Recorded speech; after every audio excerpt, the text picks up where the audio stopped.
हम लोग भक्ति रसामृत सिंधु से पढ़ रहे हैं और अब हम लोग मूल ग्रंथ पे फिर से आ गए हैं।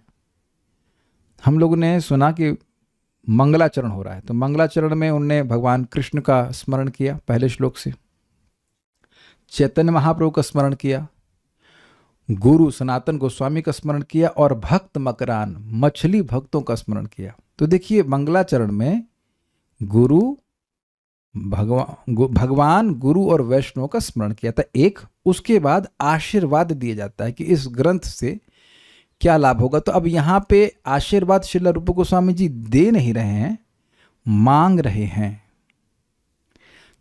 किससे मांग रहे हैं? अपने गुरु सनातन गोस्वामी या सनातन जो भगवान श्री कृष्ण है उनसे मांग रहे हैं। क्या मांग रहे हैं? कि भाई बहुत से लोग हैं जो कर्म में मीमांसक है, मतलब तुम अच्छा कर्म करोगे तो तुम्हें अच्छा फल मिलेगा, इसमें ईश्वर और कुछ नहीं है। तो ऐसे कर्म मीमांसा करने वाले लोग हैं, कुछ ज्ञानी लोग हैं, तो वह इस ग्रंथ का विरोध करेंगे। और ऐसा हो सकता है कि वो इतना कुछ बोलें कि लोग इस ग्रंथ के महत्व को तिरस्कृत कर दें। ये भय है उनको। तो कह रहे हैं कि ये जो ग्रंथ है ये इन सभी मीमांसकों के वाद विवाद को दबाकर, कुंठित करके, पराभूत करके, हरा करके लंबे समय तक विद्यमान रहे। ये बात को कहना चाहिए, ये एसेंस है इस बात का। बाकी उसको उन्हें बोला तो उन्होंने बहुत काव्यात्मक तरीके से, तो हम पहले इसको बोलते हैं। ये बोलने वाला श्लोक मेरे ख्याल से इसमें भी नहीं है। मीमांसक वडवाग्नेः कठिनामपि कुंठयन्नसौ जिह्वाम्। मीमांसक वडवाग्नेः कठिनामपि कुंठयन्नसौ जिह्वाम्। कुंठयन् असौ जिह्वाम्। मीमांसक वडवाग्नेः कठिनामपि कुंठयन् असौ जिह्वाम्। मीमांसक वडवाग्नेः कठिनामपि कुंठयन् असौ जिह्वाम्। चलिए एक एक शब्द बोलिए। मीमांसक वडवाग्नेः कठिनामपि कुंठयन् असौ जिह्वाम्। स्फुरतु सनातन सुचिरं तव भक्तिरसाम् सुचिरं तव भक्तिरसामृताम्बोधिः।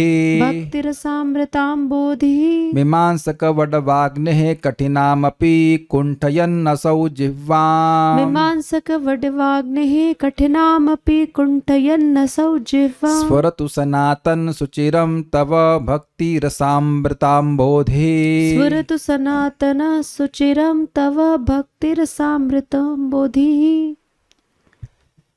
इसका अनुवाद मैंने नहीं रखा है। देखिए अनुवाद न रखने का कारण है कि वो हिंदी का अनुवाद और अंग्रेज़ी का अनुवाद मैच नहीं कर रहा था। तो दोनों को जो हमको समझ में ठीक से आया, इंग्लिश का अनुवाद ठीक है, हमको सही लग रहा था, लेकिन कठिनाई ये थी कि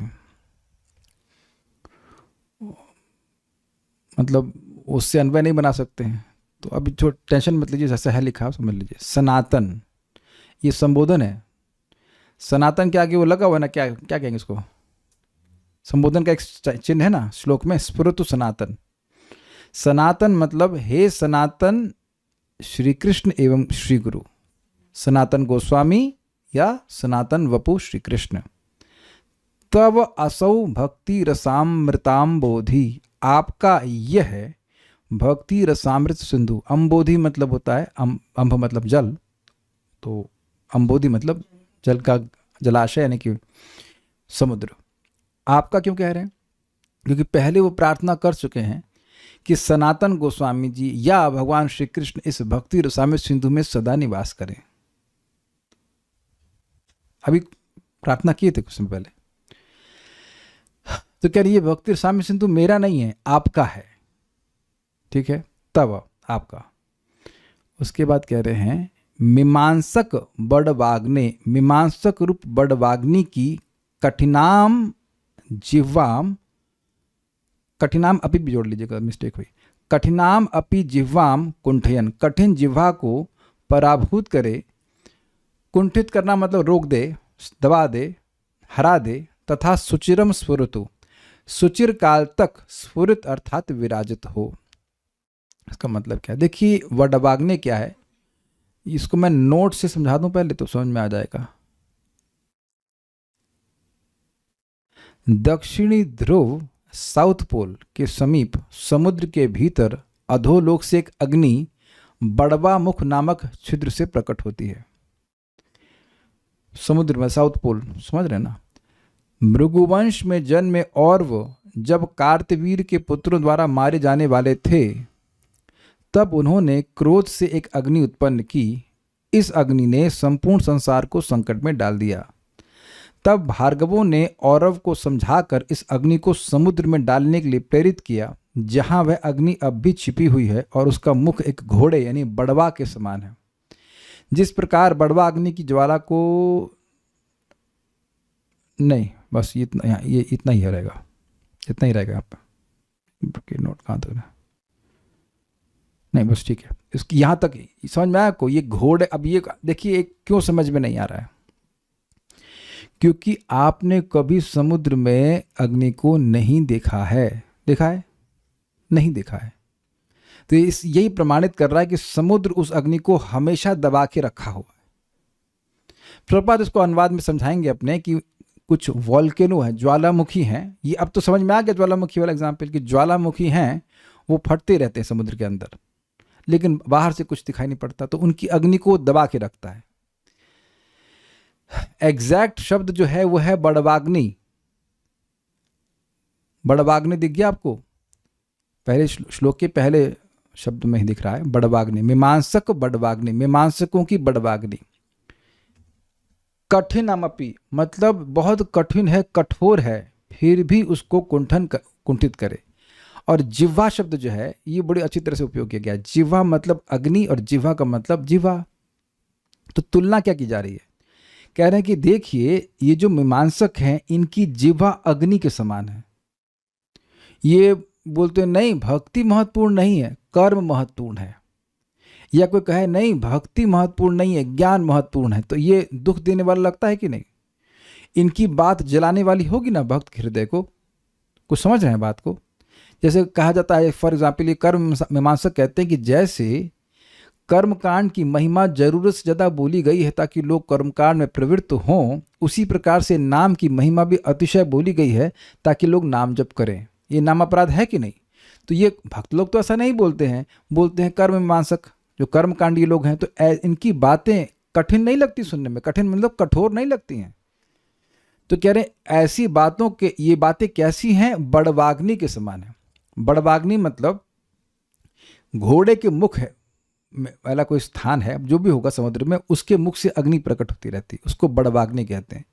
तो अगर समुद्र नहीं होता तो वो अग्नि जगत में दिख रही होती कि नहीं? और जिसकी नोट में दिया गया है कि कार्तवीर अर्जुन के लोग जो बेटे थे वो आकर के और ऋषि को मारने के लिए आए, तो ब्राह्मण हैं, युद्ध तो कर नहीं सकते, तो उन्हें अग्नि प्रकट करी। वो अग्नि संसार को जला रही थी, तो उनके पूर्वज आए, उन्होंने कहा कि इस अग्नि को समुद्र में डाल दो। तो वो जो अग्नि डाले हैं, ध्वंस करने वाली अग्नि, उसको बड़वाग्नि कहा जा रहा है। तो पॉइंट यहाँ पे समझा रहे हैं इस प्रकार से कि बड़वाग्नि जो है वो ध्वंस करने वाली अग्नि है। भाई हर अग्नि ध्वंस करने वाली तो नहीं होती है, नाश करने वाली तो नहीं होती है। आप अपने घर में खाना तो अग्नि से बनाते हैं, वहाँ तो कुछ क्रिएशन, कुछ सृष्टि हो रही है, लेकिन ये अग्नि नष्ट करने वाली है। तो इसकी तुलना की जा रही है कि जो ये कर्म मीमांसक हैं या ज्ञान की मीमांसा करने वाले हैं, प्रोपाउंडर्स कह लीजिए, तो वह लोग जो बात बोलेंगे वो अग्नि के समान है। उनकी जिह्वा जो है वो कठोर शब्द बोलेगी, भक्ति को आहत करने वाली होगी। तो ऐसा ना हो कि वो लोग कुछ बोलने लग जाएं, उनको भय हो रहा है, और भक्ति Rasamrita Sindhu is lost into oblivion. क्योंकि भक्ति रसामृत सिंधु ग्रंथ से जीवों का उपकार होगा। चैतन्य महाप्रभु की इच्छा थी कि इस प्रकार का ग्रंथ हो जिसके द्वारा भक्तों को गाइडेंस प्राप्त हो। तो वह प्रार्थना कर रहे हैं भगवान से और श्री सनातन गोस्वामी से कि हे सनातन गोस्वामी, सुचिरम मत लंबे काल तक, एटलीस्ट 10,000 साल तक, तब भक्ति रसामृत अंबोधि, आपका यह भक्ति रसामृत सिंधु स्फुरित होता रहे, अर्थात प्रकट होता रहे।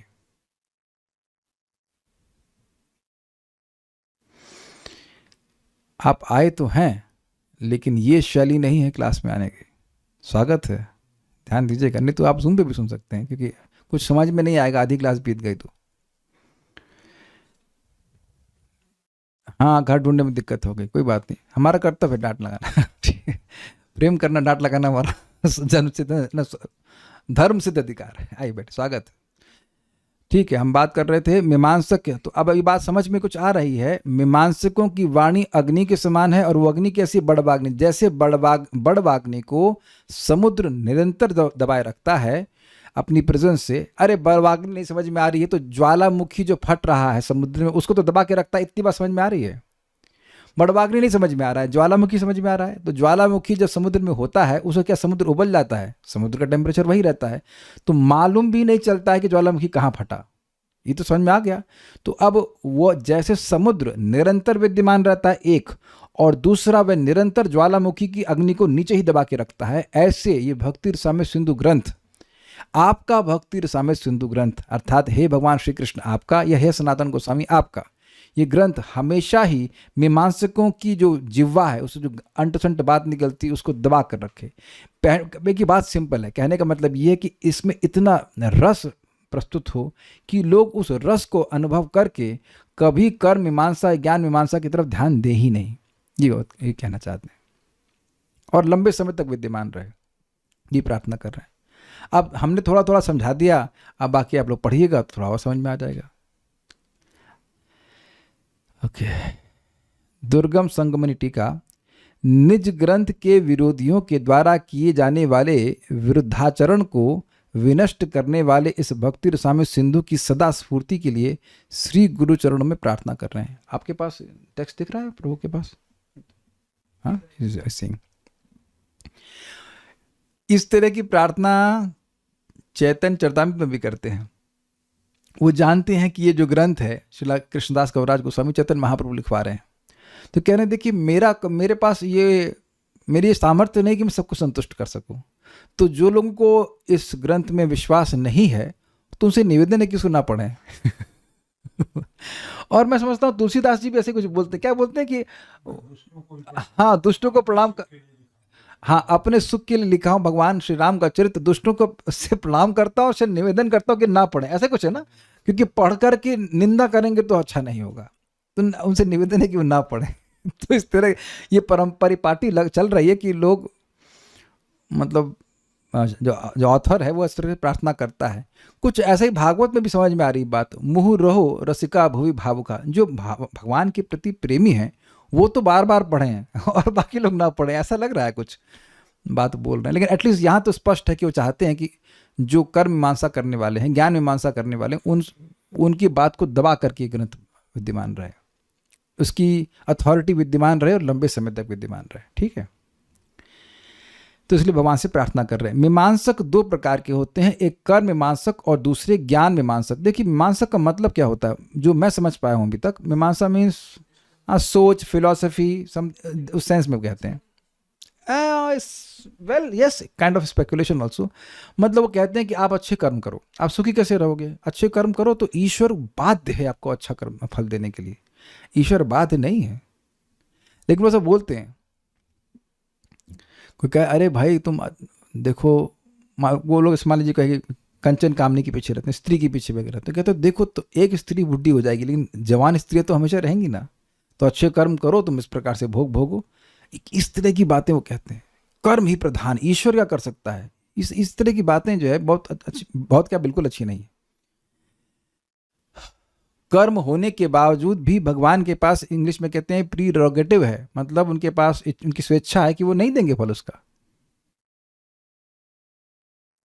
कर्माणि निर्दहति किंतु च भक्ति भाजाम, बोला गया कि नहीं ब्रह्म संहिता में। तो वो इस तरह की बातें बोलते हैं, ये भक्ति के विरुद्ध है बात। और ज्ञान वाले क्या कहते हैं, देखो भाई भक्ति जो है वो दर्पण के समान है और ज्ञान जो है आंख के समान है। तो अब ये बताइए कि आंख के बिना कोई दर्पण का मतलब है? अब ये उनसे पूछो कि उपमा आई कहाँ से शास्त्र से? इसलिए ये बोले हैं, मतलब ऐसे ही बोले अद्वैताचार्य जी बोले, वो भगवान चैतन्य महाप्रभु गुस्सा दिलाने के लिए बोले, महाप्रभु आकर बोले, जाकर के मायावाद पढ़ा रहे थे वो, और महाप्रभु आकर के कॉलर मतलब पकड़ ले, एकदम गला पकड़ ले, बोलो ज्ञान श्रेष्ठ है कि भक्ति श्रेष्ठ है? तो एकदम एकदम शांत भाव से बोले, इसमें क्या संदेह है, निश्चित ज्ञान श्रेष्ठ है। तो क्यों? ज्ञान जो है वो आँख के समान है और जो भक्ति है वो दर्पण के समान है। कोई लॉजिक नहीं, महाप्रभु पिटाई करने लगे तो आप समझ रहे हैं कि भक्ति देवी इससे दुखी होंगी। तो ज्ञान की मीमांसा करने वाले क्या बोलेंगे, भाई भगवान के वैकुंठ कुछ नहीं जाना है, बस निर्विशेष ब्रह्म में लीन होना है। और कर्म मार्ग वाले स्वर्ग की प्राप्ति करते हैं। याद होगा गीता से, ना वेदवाद रतः पार्थ नान्यद स्थितिवाद देना, बस स्वर्ग जाना, कामात्मानः स्वर्ग परा जन्म ऐश्वर्य फल प्रदा, ऐसे करके श्लोक है ना, कि बस वो कर्मकांड करना जानते हैं और जानते हैं कि बस वो स्वर्ग की प्राप्ति हो जाए, बस यही है, उससे अधिक कुछ नहीं, ऐसा बोलते हैं। वेदवाद रतः पार्थ नान्यद अस्तिवाद, और कुछ नहीं वेद में, बस कर्मकांड है और उसके द्वारा आप स्वर्ग आदि की प्राप्ति कर लीजिए, बस वैकुंठ जाना ये सब बात नहीं करते। भक्ति को तो बिल्कुल महत्व नहीं देते। अरे भावुक लोग हैं। यहाँ तक कि एक स्टेटमेंट है कि भक्ति कौन करे, अरे ये जो लूले लंगड़े लोग हैं ये करें, जो जिनमें सामर्थ्य है वो ना करें। तो ये सब बातें खराब हैं कि नहीं? तो ये सब बातें यहाँ पे कह रहे हैं कि ऐसे मीमांसकों की बात को दबा कर रखे। जिह्वा शब्द अग्नि के संदर्भ में ज्वाला और जीव दोनों अर्थ में प्रयुक्त होता है। भाई जिह्वा तो स्पष्ट समझ में आ रहा है। आपने कभी सुना है वो लपलपाती हुई अग्नि और लपलपाती हुई जीव? तो आप देख रहे हैं कि अग्नि को भगवान का मुख कहा गया है, भगवान की जीभ कहा गया है। तो ये जिह्वा शब्द जो है वो अग्नि के लिए भी प्रयुक्त होगा, ज्वाला के लिए भी होगा और जीभ के लिए भी होगा। तो अब इसको ऐसे कह रहे हैं कि जो बड़वाग्नि की ज्वाला है उसकी तुलना कर रहे हैं मीमांसकों की जीभ से, जिस जीभ से व्यर्थ की बातें निकलती हैं वो बड़ी जलाने वाली होती हैं। कुछ समझ पा रहे हैं? जैसे बड़वाग्नि से, ज्वालामुखी से चली, ज्वालामुखी, अब तो क्लियर हो रहा है, ज्वालामुखी जिसके मुख से ज्वाला निकलेगा। अब एकदम समझ में आ रहा है, बड़वाग्नि नहीं आ रहा, चलो समझ में, ज्वालामुखी समझ में आ रहा है। तो जिसके जो फटेगा तो ज्वाला निकालेगा, ज्वालामुखी से कभी पानी नहीं आएगा। ठीक उसी प्रकार से जो कर्म मीमांसक हैं और ज्ञान के मीमांसक हैं वह मुख खोलेंगे तो क्या बात करेंगे, वो अग्नि जैसी बात करेंगे। उनकी जीव जो है वो अग्नि के समान है, अग्निमुखी कह लीजिए वो है, क्योंकि वो खराब खराब बात बोलेंगे, भक्ति की बात नहीं बोलेंगे, ये बात कहते हैं। दोनों अर्थ में प्रयुक्त होता है। आगे देखते हैं। इस ज्वाला या जीव को बड़वाग्नि की जिह्वा, बड़वाग्नि जिह्वाम कहा गया है, जिससे यह यज्ञों की आहुति को भक्षण करने वाली प्रसिद्ध 7 अग्नि की ज्वालाओं से भिन्न मानी जाए। 7 अग्नि ज्वालाएं ये हैं: काली, कराली, मनोजवा, सुलोहिता, सुधूर्म वर्णा, उग्रा और प्रदीप्ता। अब देखिए बात यहाँ पे क्या कही गई है। जो यज्ञ की अग्नि होती है वह पवित्र है कि नहीं है?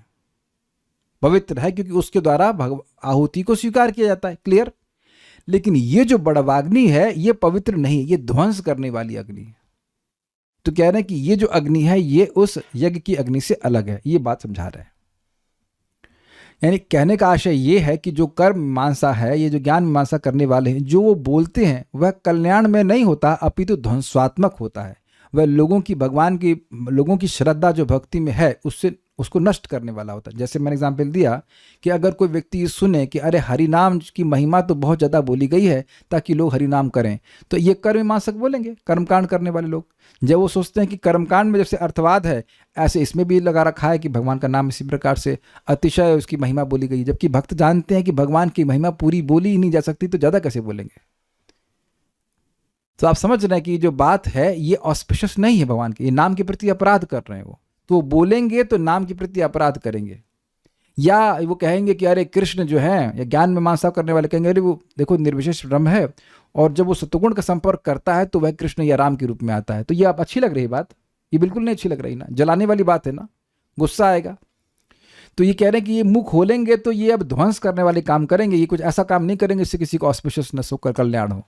तो ये बड़वाग्नि है, इसलिए इसकी तुलना बड़वाग्नि से कर रहे हैं। अग्नि सिंपल अग्नि से नहीं कर रहे हैं, ज्वालामुखी से कर रहे हैं। भाई ज्वालामुखी जब फटता है तो कोई मतलब उससे खाना तो नहीं बनाता है, कोई ऑस्पिशियसनेस तो नहीं होता है।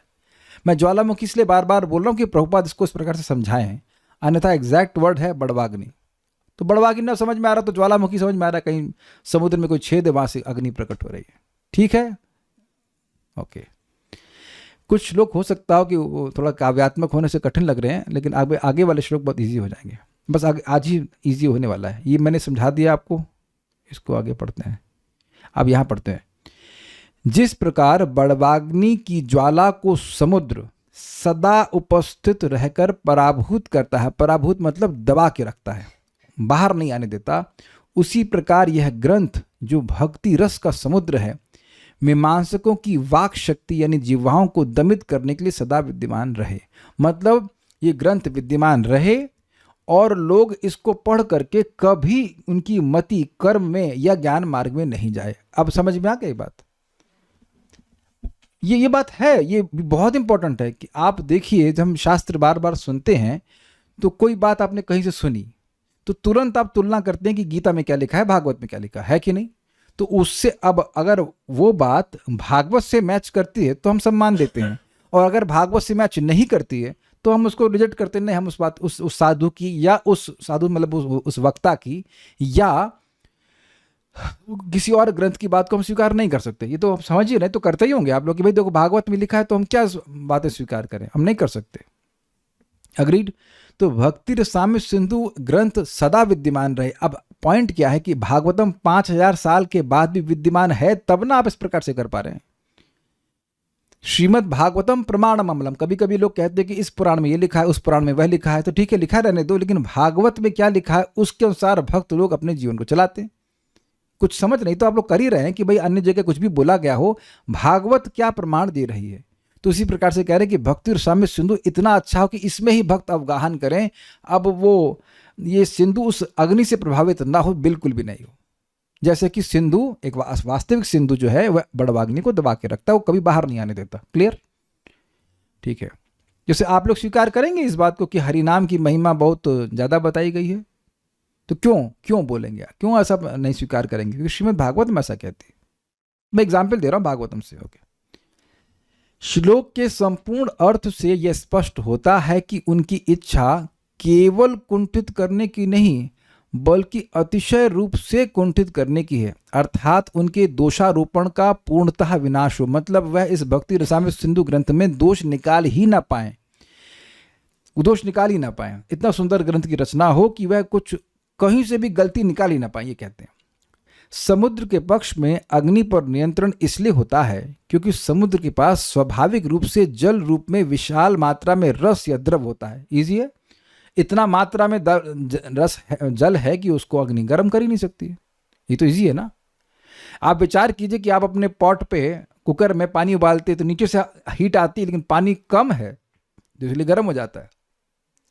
अब तो समझ में आ रहा है। लेकिन ज्वालामुखी भी फट रहा है, लेकिन समुद्र क्यों नहीं फट रहा है या गर्म क्यों नहीं हो रहा है? क्योंकि वह उसकी मात्रा बहुत अधिक है। ये बात है। इस ग्रंथ के संदर्भ में आलोचना पर नियंत्रण इसलिए होता है, मतलब इन कर्म मीमांसकों या ज्ञान मीमांसकों की आलोचना पर नियंत्रण इसलिए होता है क्योंकि इसमें स्वाभाविक रूप से अत्यंत मधुर रस विद्यमान है। कहने का अर्थ यह कि जो इस ग्रंथ को पढ़ेंगे उनको इतना सुख मिलेगा कि उस सुख की अनुभूति के कारण वह कर्म मीमांसा करने वाले या ज्ञान मीमांसा करने वाले पे ध्यान नहीं देगा। बोलते रहो यार, कुछ फर्क नहीं पड़ता। ये बात है, ठीक है। एक और अर्थ यह है कि उपमा द्वारा वह इस ग्रंथ जो रस का समुद्र है और सामान्य समुद्र के बीच का अंतर स्पष्ट कर रहे हैं। ये समझ में आया? समुद्र यद्यपि अग्नि को दबा रहा है लेकिन उसमें स्वाद नहीं हो, तो नमकीन वाला है। तो ऐसा पूरा नहीं बिठा लेना चाहिए कि ये सिंधु भी बिल्कुल नमकीन होगा। नहीं, ये रस का समुद्र है। मतलब देखिए, समझिए, तुलना किस चीज की गई है? इक्वालिटी क्या है? दबाने की। समुद्र जैसे बड़वाग्नि को दबा रहा है, बड़वाग्नि को दबा रहा, उसी प्रकार से ये ग्रंथ मीमांसकों की जीवा को दबाए जो कि अग्नि के समान है। ये क्लियर? लेकिन समुद्र दबा रहा है प्रेशर से, अपने वेट के प्रेशर से, उसमें कोई स्वाद नहीं है। लेकिन यहाँ जो भक्ति रसामृत सिंधु है ये अपने स्वाद के प्रेशर से उस अग्नि को दबाएगा। किसकी अग्नि को? मीमांसकों की अग्नि को। कुछ हिम्मत हो रही समझने की? ऊपर से जा रहा है। आ गया समझ में? मैं रूप गोस्वामी जी का काव्य ना बड़ा जबरदस्त है। कितनी कॉम्प्लिकेटेड प्रार्थना है। प्रार्थना ही समझने के लिए क्या चाहते हैं, लेकिन आप समझ रहे होंगे कुछ बात कि वो वजन से दबा रहा है समुद्र और क्वांटिटी से दबा रहा है, लेकिन ये रस के प्रभाव से दबा रहा है। लेकिन दबाने में दोनों बराबर है। ये बात ठीक है। वड़वाग्नि समान समुद्र में स्थायी रूप से विद्यमान रहती है, मतलब ज्वालामुखी रहते ही है ना समुद्र के नीचे, किंतु वे आशा करते हैं कि किसी न किसी प्रकार उनके ग्रंथ की उपस्थिति के कारण मीमांसकों की आपत्तियां कालिक होंगी। इस विचार को ध्यान में रखकर वे प्रार्थना करते हैं कि ग्रंथ स्थायी रूप से बना रहे। ये समझे बात, कह रहे हैं कि ये ग्रंथ सुचिरम बना रहे, लेकिन जो मीमांसकों की बातें हैं, जो आर्गुमेंट है, वह लंबे समय तक ना बनी रहे। मान लीजिए कोई, समझिए इस बात को, जैसे एग्जाम्पल एक लौकिक दे रहा हूँ। लौकिक एग्जाम्पल है चार्ल्स डार्विन का। तो मान लीजिए उसने कुछ ओरिजिन ऑफ स्पीशीज दे दिया, तो उस समय भी तर्क वितर्क कर रहे थे लोग, और आज भी तर्क वितर्क कर रहे हैं कि सही है गलत है। ये तो हम गलत नहीं बोल रहे हैं, आप लोग देखे होंगे। या और भी साइंटिस्ट लोग कुछ अपनी पीएचडी करते हैं, कुछ थ्योरी देते हैं, तो उस समय भी तर्क वितर्क होता है और आगे भी तर्क वितर्क बना रहता है। तो यहाँ भक्ति रसामृत सिंधु को प्रेजेंट करते हुए रूप गोस्वामी जी कह रहे हैं कि हो सकता है कि शुरुआत में थोड़ा तर्क वितर्क हो, आगे जाके कुछ भी ना बचे, बिल्कुल दब जाए, खत्म हो जाए, पूरी तरह स्थापित हो जाए कि ये प्रमाणिक ग्रंथ है और इसमें भक्त विश्वास करके भक्ति को स्वीकार कर लें। समझ गए बात? ठीक है। इस प्रकार श्लोक का भावार्थ यह होगा, यद्यपि समुद्र बड़वा अग्नि को रोकता है पर उसे नष्ट नहीं करता, है ना, उसमें आती रहती है लेकिन उसको बाहर नहीं आने देता, तथापि यह ग्रंथ किसी प्रकार मीमांसकों की आलोचनाओं को पूर्णतः नाश कर दे। मतलब ऐसा स्थिति आ जाए कि अब कोई आर्गुमेंट करे ही नहीं, अनडिफीटेड हो जाए, ये कहने का अर्थ है। अब हिम्मत है अगले श्लोक के लिए या फिर कल पढ़ाएं? नहीं हिम्मत है नहीं है, कोई कुछ बोल ही नहीं रहा है, घबरा गए। अरे घबराइए मत, ये इजी श्लोक है। अब इजी है। आप लोग सोच रहे हैं एक श्लोक इतना मुश्किल था, अब आगे वाले इतने मुश्किल होंगे। अभी देखना बहुत इजी है। भक्ति रसस्य, बोलिए, भक्ति रसस्य प्रस्तुति अखिल जगन मंगल प्रसंगस्य, प्रस्तुतिरखिल जगन मंगल प्रसंगस्य, अज्ञेनापि मया अस्य अज्ञेनापि मया अस्य क्रियते सुहृदां प्रमोदाय। क्रियते सुहृदां प्रमोदाय। ये इजी है। ये यहाँ पे अपने ध्यान को प्रस्तुत कर रहे हैं। अन्वय देखिए, अज्ञे नापी, अज्ञ होने पर भी, ध्यान से बोल रहे हैं कि मैं तो कुछ नहीं जानता हूं, फिर भी मया, मेरे द्वारा, अस्य भक्ति रसस्य, इस भक्ति रस की, प्रस्तुति मतलब प्रेजेंटेशन, अखिल जगन मंगल प्रसंगस्य, समस्त, अखिल मतलब समस्त, जगन मतलब जगत, समस्त जगत के मंगल स्वरूप श्री कृष्ण का प्रसंग जिसमें है, उसको सुहृदाम प्रमोदाया, सुहृद जनों को आनंदित करने के लिए क्रियते अर्थात की जा रही है, यह मैं कर रहा हूं। अब यहां पे एक बड़ी इंपॉर्टेंट बात है, दो शब्द हैं वो महत्वपूर्ण हैं, प्रस्तुति और प्रसंग। दिख गए आपको शब्द? देखिए, प्रस्तुति मतलब जिस विषय को आप बोल रहे हो, जो आपके सामने प्रेजेंटेड, लेकिन उसको समझाने के लिए प्रसंग वश कुछ और बात बोलते हैं। कुछ बात समझ में आ रही है ना? जैसे कि मान लीजिए प्रस्तुत विषय है छठे स्कंद के प्रथम अध्याय में कि नरक से लोगों का उद्धार कैसे होगा, ये आपके सामने टॉपिक है। अब इस टॉपिक को समझाने के लिए एक कथा बोली गई अजामिल की, तो कथा अजामिल का प्रसंग आ गया क्योंकि वो प्रस्तुत विषय से संबंधित है। अभी आप प्रैक्टिकल देखो, मैं कुछ समझा रहा हूं कि प्रस्तुति और प्रसंग में भेद क्या, ये हमारा प्रेजेंट ये टॉपिक है, इसको समझाने के लिए मैंने भागवतम से आपको बात बताई। क्या आपने ऐसा कभी नहीं किया है? कोई विषय आपने बोला, उस पर कुछ बोलना है, वो आपके सामने टॉपिक है, इन हैंड इसे कहना चाहिए, और उसको समझाने के लिए कुछ हम कथा सुनाते हैं, उसे कहते हैं प्रसंग। तो बात ये हो रही है, प्रस्तुत विषय क्या है? भक्ति रसामृत सिंधु, यानी भक्ति रस की प्रस्तुति है, लेकिन इसमें कृष्ण की बात आएगी। तो भक्ति रस की प्रस्तुति करने के लिए कृष्ण का प्रसंग इसमें आ जाएगा। कृष्ण के गुणों के बारे में बात होगी, कृष्ण की मतलब बहुत सारी बातें होंगी। बात हो रही है भक्ति की, लेकिन कृष्ण का प्रसंग आएगा, कृष्ण के दिव्य गुणों के बारे में बताएंगे, बहुत सारी बात आएंगी। तो कह रहे हैं कि हम इस भक्ति रस, मतलब श्रील रूप गोस्वामी जी कह रहे हैं कि मैं अज्ञ हूं, मैं कुछ नहीं जानता, ये केवल उनकी दैन्यता है, बहुत जानते हैं, सब कुछ जानते हैं। अज्ञ होते हुए भी मैं इस भक्ति रस की प्रस्तुति कर रहा हूं जिसमें श्री कृष्ण का प्रसंग है। प्रस्तुत विषय टॉपिक क्या है? प्रभु नाम क्या आपका? धनेश। सॉरी, हाँ तनिष्क। अरे एक और तनिष्क मेरे मित्र का नाम, बहुत अच्छे मित्र का नाम तनिष्क। तो तनिष्क प्रभु यहाँ पे आप भागवतम पढ़ने के लिए आए कि भगवत गीता? हाँ, लेकिन यह तो भक्ति रसामृत सिंधु, बिल्कुल क्लियर है कि तनिष्क प्रभु यहाँ पर, ये तनिष्क मरु हमारे आयुर्वेद वाले नहीं है, ये हमारे दूसरे भक्त हैं। तो तनिष्क प्रभु यहाँ पर, हम उसको बोलेंगे यार तुम तो कभी क्लास में नहीं आए, लेकिन अपने रिप्रेजेंटेटिव को भेज दिया एटलीस्ट 9 बॉयज। तो तनिष्क प्रभु भक्ति रसामृत सिंधु पढ़ने के लिए आए हैं। तो आपके सामने कौन सा ग्रंथ प्रस्तुत है इस समय, गीता की भागवतम? तो आप क्या बोलेंगे? नहीं, इनमें से कोई भी नहीं, हम भक्ति रसामृत सिंधु पढ़ने के लिए आए। तो ये प्रस्तुत विषय हो गया। लेकिन इस प्रस्तुत विषय में प्रसंगवश, यानी इस ग्रंथ के अध्ययन में प्रसंगवश कृष्ण की बात आएगी, जो कि सभी लोगों का मंगल करने वाले हैं। ये भगवान की बात तो सबका मंगल करने वाली है, ये बात यहाँ पे कह रहे हैं। तो अब कह रहे हैं कि मैं इसको क्यों सृष्टि कर रहा हूँ? सुहृदों को प्रकृष्ट रूप से आनंद देने के लिए।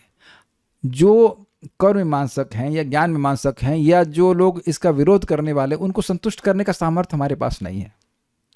ये आज्ञ शब्द से सूचित हो रहा है। कह रहे हैं कि बड़ा, मतलब जो हम परम पूज्य वृंदावन चंद्र महाराज की लैंग्वेज अगर यूज़ करें, कभी कोई कंट्रोवर्शियल प्रश्न महाराज से पूछ दिया जाता है तो महाराज कहते हैं भाई हम पहलवान नहीं हैं, हम बहुत कमजोर व्यक्ति हैं। मतलब कहने का मतलब है वो महाराज उस बात को अवॉइड कर देना चाहते हैं। आप कई बार देखो महाराज से पूछेंगे कुछ कंट्रोवर्सी, कहते हैं इसमें झगड़ा है ना, मतलब हम नहीं करना चाहते, झगड़ा करेंगे ना, इस पर नहीं करना चाहते, झगड़ा नहीं। तो ये दैन्यता भी है और अवॉइड करना, कह रहे हैं आज्ञा कह करके वह है कि हम भाई झगड़े में नहीं पड़ना चाहते हैं। हम मतलब भक्ति श्रील रूप गोस्वामी कह रहे हैं ये ग्रंथ हम अपने प्रियजनों के लिए लिख रहे हैं। प्रियजन मतलब परिवार वाले, मतलब सनातन गोस्वामी, षट गोस्वामी, भक्तों की, वैष्णवों की प्रसन्नता के लिए लिख रहे हैं। हमें जो विरोध करने वाले लोग हैं उनसे कोई मतलब नहीं है। हमको उससे बहुत सुंदर शिक्षा प्राप्त हुई कि भक्ति का प्रचार किसके लिए किया जाता है? वैष्णवों के लिए, प्रसन्नता के लिए किया जा रहा है, या जो लोग एटलीस्ट इनोसेंट हैं। अब जो झगड़ा करने वाले लोग हैं उनको चुप कराने का सामर्थ्य हमारे पास नहीं। We don't have that much of time also to waste. हमको बहुत बढ़िया बात लगी, श्रील रूप गोस्वामी इस बात को कह रहे हैं। जो सुनना ही नहीं चाहते, जो हर चीज में दोष निकालेगा, उसको प्रीचिंग करने से कोई फायदा नहीं है। और कह देना चाहिए कि भैया हम नहीं जानते कुछ भी, सीधे बोल देना चाहिए। देखिए लिखे अज्ञे ना पे, ये श्लोक समझ में आ गया? इजी है, मुश्किल नहीं है। अब बहुत इजी श्लोक है, बस पढ़ेंगे और समझ में आ जाएगा आप लोग। भक्ति रसस्य प्रस्तुति, भक्ति रस की प्रस्तुति में अखिल जगन मंगल प्रसंगस्य, जो पूरे जगत के लिए मंगल स्वरूप हैं, उन भगवान श्री कृष्ण का प्रसंग होगा। उसका अज्ञे नापी, मैं यद्यपि अज्ञ हूँ फिर भी मया, मेरे द्वारा, अस्य, इस ग्रंथ की, क्रियते, सृष्टि की जा रही है, सुहृदाम प्रमोदाया, जो मेरे सुहृद हैं, जो मेरे शुभेच्छु हैं, जो मेरी शुभ कामना करते हैं, भक्त हैं, उनको प्रसन्न करने के लिए मैं कर रहा हूँ। ठीक है। दुर्गम संगमनी, अनुकूल व प्रतिकूल पंडितों के प्रश्नों का समाधान करने की शक्ति मुझ में नहीं है। अनुकूल प्रतिकूल समझ रहे हैं, ये सही है इस ग्रंथ में, वो गलत है। वो आप जो सोच रहा था सोचो, हमारे पास उसका समाधान करने की शक्ति नहीं है, श्रील रूप गोस्वामी कहते हैं। किंतु अज्ञ होने पर भी भक्ति रस का वर्णन निरुपाधि हितकर्ता सुहृदों के प्रमोद के लिए कर रहा हूँ। निरुपाधि हितकर्ता का मतलब समझते हैं?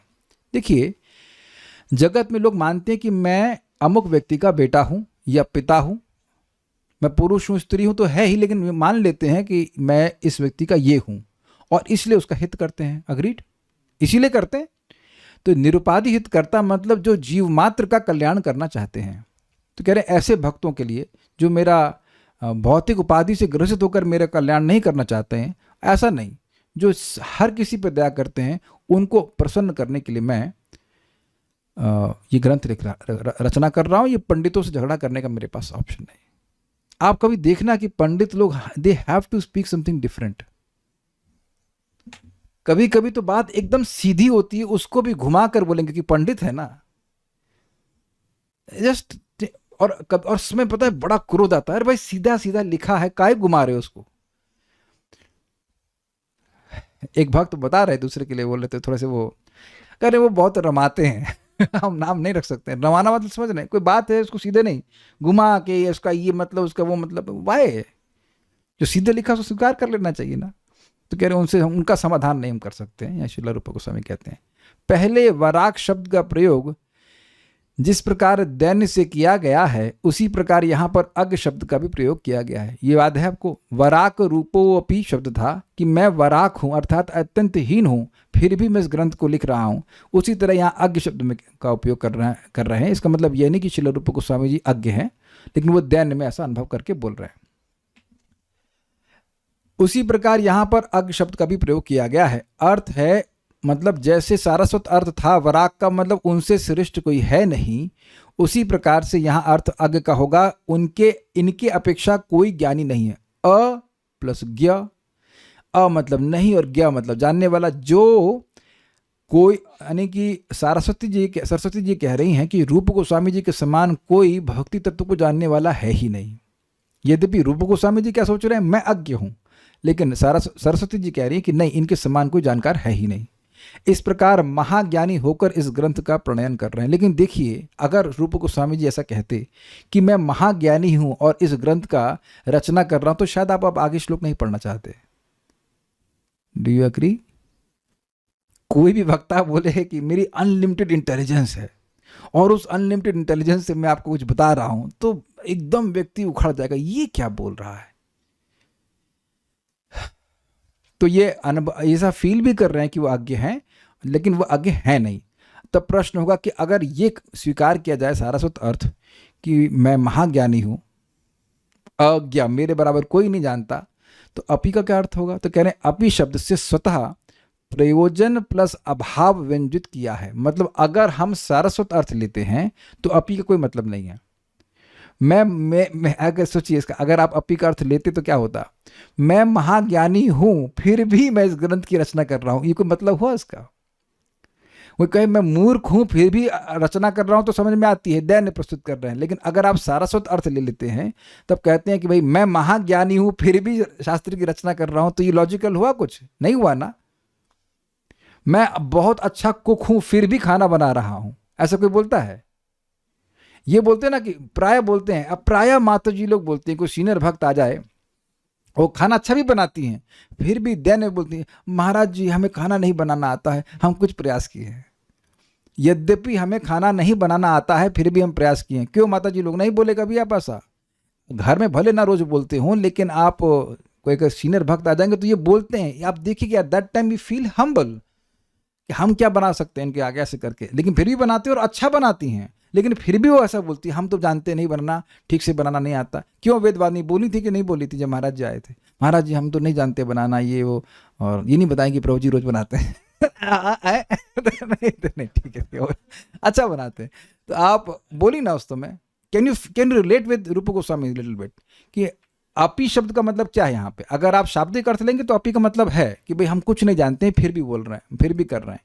लेकिन अगर सारस्वत अर्थ ले लें कि भाई हम महाज्ञानी हैं फिर भी रचना कर रहे हैं, तो वहाँ पे अपी यूजलेस हो जाएगा। तो इसलिए कह रहे हैं वहाँ पे उसका प्रयोजन का अभाव, इसको प्रयोजन नहीं हुआ। आ गया समझ में? इजी था? कोई वक्त ने प्रश्न किया है क्या? हाँ, हरिदास ठाकुर जी भी ऐसा कहें। ठीक है, आगे बढ़ते हैं। अब बहुत इजी है। अब ये बता रहे हैं कि इस सिंधु का डिवीजन कैसे किया है। एतस्य, मैं पढ़ देता हूं, एतस्य भगवद भक्ति रसामृत पयो निधे चत्वारः खलु वक्ष्यन्ते भागः पूर्वादयः क्रमात्। एतस्य, इस भक्ति रसामृत पयो निधे, भगवत भक्ति रसामृत पयो निधि। पयो मतलब होता है, पयो मतलब क्या होता है? जल ही होता है। यस, जल की निधि मतलब जो जल का आगार है, उसमें पूर्वाद्य चत्वारा भागा। पूर्वादि मतलब पूर्व, कैसे चलता भाई? पूर्व, दक्षिण, पश्चिम और उत्तर, ये 4 विभाग हैं। समुद्र को देखेंगे तो ये 4 विभाग होते हैं कि नहीं? इस ग्रंथ का नाम रखा गया है भक्ति रसामृत सिंधु, तो सिंधु के ही क्रम से ये इस सिंधु के 4 विभाग कर देंगे 4 दिशाओं में। तो वह इस ग्रंथ को स्कंद में विभाजन न करने के बजाय उसको इस विभाग में कर रहे हैं। पूर्व विभाग, दक्षिण विभाग, पश्चिम विभाग और उत्तर विभाग। ये समझ में आ गया? जैसे भागवतम को 12 स्कंद में किया गया है और यहाँ पर इसको 4 सेक्शन में किया, 4 दिशाओं वाले भाग विभाजन में किया। बस सिंपल सी बात। समझ में आ रहा है? पूर्व, दक्षिण, पश्चिम और उत्तर। खलु निश्चय ही क्रमात् वक्ष्यन्ते, क्रम से वर्णित होंगे। देखिए, एतस्य, इसके, इस भगवत भक्ति रसामृत पयोनिधि अर्थात समुद्र में चत्वारा खलु वक्ष्यन्ते भागा, निश्चित ही 4 भाग हैं, उनको कहा गया है। पूर्वादयः क्रमात्, पूर्वादि मतलब पूर्व विभाग, फिर क्रम से क्या आएगा बताइए? पूर्व के बाद क्रम क्या आएगा? क्लॉकवाइज चलिए, दक्षिण, वेरी गुड। उसके बाद क्या आएगा? पश्चिम, और उसके बाद उत्तर। तो हम लोग कैसे पढ़ते जाएंगे? पूर्व विभाग, दक्षिण विभाग, पश्चिम विभाग और उत्तर विभाग, इस प्रकार से डिवीजन होगा। तो आप समझ रहे हैं कि उत्तर विभाग सबसे लास्ट में आएगा। इजी है, ठीक है। दुर्गम संगमनी ग्रंथ आरंभ करने के लिए उसकी परिपाटी को एतस्य इत्यादि 4 श्लोकों के द्वारा कहते हैं। मतलब किस सीक्वेंस में यहाँ पे श्लोक रखे गए हैं, कंटेंट बता रहे हैं। नोट, ग्रंथ का रूपक सिंधु के साथ करने के कारण उसकी सिंधु सदृश अनुक्रमणिका को कहते हैं एतस्य इत्यादि 3 श्लोकों के द्वारा। ये जो श्लोक चल रहा है, दैट मीन्स 7, 8, 9, इसमें समझा रहे हैं कि श्लोक, ये जो ग्रंथ है वो किस क्रम में सजाया गया है। अगर ऐसे कह दिया जाए, आप इसको बिल्कुल आसानी समझ सकते हो। कोई भी पुस्तक है, आप उसको देखते हो, चैप्टर्स लिखे रहते हैं, तो वो चैप्टर में उसके बाद देखेंगे और हेडिंग्स लिखी रहती हैं, है कि नहीं? वो उसको थोड़ा सा इस तरह से बोल रहे हैं कि सिंधु में जैसे विभाजन होते हैं, ऐसे वो पूर्व विभाग, दक्षिण, पश्चिम और उत्तर। ये तो ईजी है। अब ईजी है ना, ठीक है। अब उस एक विभाग में क्या क्या आने वाला है? आप जानते हैं कि समुद्र में क्या दिखता है? जल दिखता है और लहरें दिखती हैं। तो कहने उस एक एक विभाग में लहरियां हैं। तो पूर्व विभाग के बारे में बोलते हैं। मेरे पीछे बोली, इसको गा सकते हैं। तत्र पूर्वे विभागेस्मिन् भक्ति भेद निरूपके, तत्र पूर्वे विभागेस्मिन् भक्ति भेद निरूपके, अनुक्रमेण वक्तव्यं लहरीणां चतुष्टयम्, अनुक्रमेण वक्तव्यं लहरीणां चतुष्टयम्। बोलिए। तत्र पूर्वे विभागेस्मिन् भक्ति भेद निरूपके, तत्र पूर्वे विभागेस्मिन् भक्ति भेद निरूपके, अनुक्रमेण वक्तव्यं लहरीणां चतुष्टयम्, अनुक्रमेण वक्तव्यं लहरीणां चतुष्टयम्। इजी है, बहुत इजी है। तत्र, तत्र मतलब वहाँ 4 विभागों के मध्य, तत्र मतलब होता है वहाँ। तो उन 4 विभागों में अस्मिन, इस पूर्वे विभाग है, पूर्व विभाग में, अब पूर्व विभाग के बारे में बोल रहे हैं। भक्ति भेद निरूपके, भक्ति भेद निरूपक, जो भक्ति के भेद का निरूपण करते हैं, उसमें लहरीणाम चतुष्टयम, 4 लहरी अनुक्रमेण वक्तव्यम, क्रम पूर्वक वर्णित होंगी।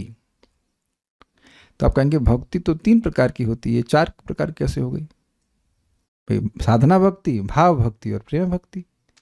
तो देखिए, पहले भाग में, पहली लहरी में, क्षमा कीजिएगा, पूर्व विभाग की पहली लहरी में भक्ति का सामान्य वर्णन किया जाएगा।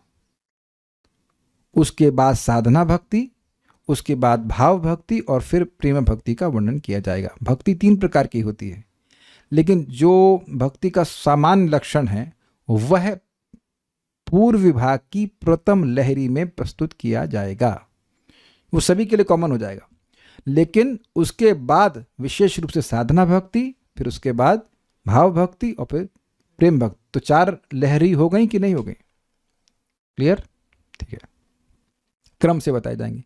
तत्र, उन 4 विभागों में, अस्मिन पूर्वे विभागे, इस पूर्व विभाग में, अभी हम लोग पूर्व विभाग पढ़ रहे हैं। भक्ति भेद निरूपके, जो भक्ति भेद का निरूपण करता है, 4 प्रकार की, भक्ति में के विभिन्न प्रकार के भेद होते हैं, उनका निरूपण करने वाला है। अनुक्रमेण वक्तव्यम, अनुक्रम से बोला जाएगा। चतुष्टयम लहरीणाम, 4 प्रकार की लहरियों को। ठीक है,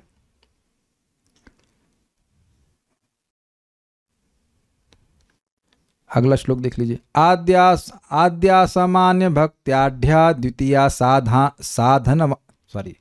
आद्या सामान्य भक्त्याढ्या द्वितीया साधनान्विता, आद्या सामान्य भक्ताढ्या द्वितीया साधनान्विता, भावाश्रिता तृतीया च तुर्या प्रेम निरूपिका, भावाश्रिता तृतीया च तुर्या प्रेम निरूपिका। बिल्कुल इजी। आद्या, पहली लहरी में पूर्व विभाग की पहली लहरी में सामान्य भक्ति का वर्णन है, मतलब भक्ति का सामान्य वर्णन है कि भक्ति का स्वरूप क्या है, तटस्थ लक्षण क्या है, ये है भक्ति का प्रभाव क्या है, भक्ति के गुण क्या है, भक्ति, बस कोई भी भक्ति हो भक्ति की बात आएगी इसमें।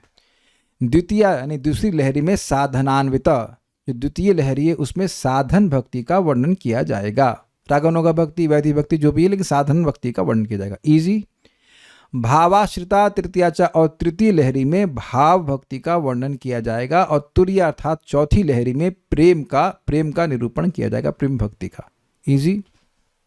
तो अब तो घबराहट नहीं हो रही है ना, बस फिनिश। आप लोग ये मत सोचो कि हर श्लोक इतना कठिन होगा कि भाई ऊपर से जाएगा। हम एक भक्त को पूछते हैं, निर्मला पॉल माता जी, समझ में आ रहा है ना? पूर्व विभाग, उसमें 4 लहरी, उसमें साधन भक्ति, फिर उसके बाद नहीं, सामान्य भक्ति, साधन भक्ति, भाव भक्ति, प्रेम भक्ति, वो डिवीजन है, उसको थोड़ा सा लहरी स्टाइल में बोल दिया और कुछ नहीं है। तो ऐसा घबराने की जरूरत नहीं है, बहुत अच्छा लगेगा और बहुत इजी है। वो शुरुआत वाले 3 श्लोक थोड़ा सा ऊपर नीचे लग रहा होगा कठिन है, लेकिन कुछ भी कठिन नहीं है। तो उम्मीद है कि समझ में आया होगा। इसमें अन्याभिलाषिता शून्यम श्लोक है ना, वो बहुत मजेदार है, वेरी नाइस। मेरे ख्याल से वो अगला श्लोक वही है, लेट्स सी जो भी आता है। So will stop here. कोई प्रश्न नहीं है, लगता कुछ समझ में नहीं आया, या फिर सब कुछ समझ में आया, या जो भी रहा हो। सो ओके, फिर स्टॉप नाउ। श्री भक्ति रसामृत सिंधु की जय, श्रील रूप गोस्वामी प्रभुपाद की जय, श्रील प्रभुपाद की जय, निताय गौर प्रेमानंदे।